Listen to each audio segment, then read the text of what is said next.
Once hailed as India's most valuable startup with a staggering valuation of $22 billion, Byju's is now staring down insolvency proceedings. But why? Because they failed to pay around Rs 159 crore to cricket body BCCI. So here's what went down. The National Company Law Tribunal, or the NCLT in Bengaluru, gave the green light for bankruptcy proceedings against Byju's on July 16th. They've appointed an interim resolution professional, Pankaj Srivastava, who will now call the shots instead of Byju's board of directors, whose assets are frozen.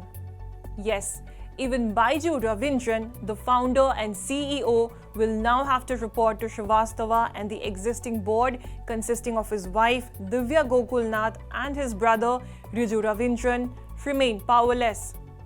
Byju's is now planning to challenge the decision in the National Company Law Appellate Tribunal. A company spokesperson said that they're aiming for an amicable settlement in the BCCI and are confident they can still reach one. So what led to this debacle? It all circles back to a title sponsorship deal from 2019 that left Byju's owing the BCCI a hefty Rs 159 crore. Byju's tried to take the dispute to arbitration earlier this year, but the NCLT shot that down.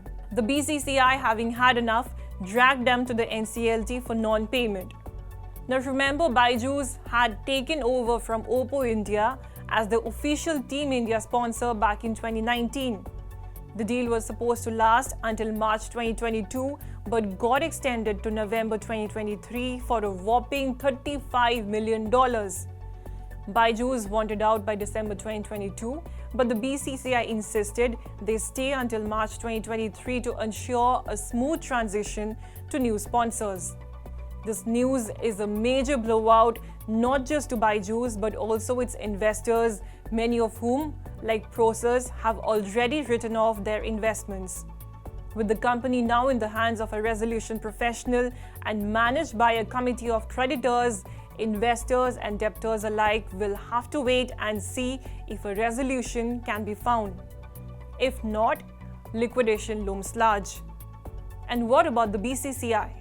Well, as an operational creditor, they'll only see their dues, or at least a part of them, after wages and financial creditors are paid. It's a tough spot for Byju's, which is already under immense pressure from investors, most of whom wanted Byju Raveendran out as CEO as far back as February.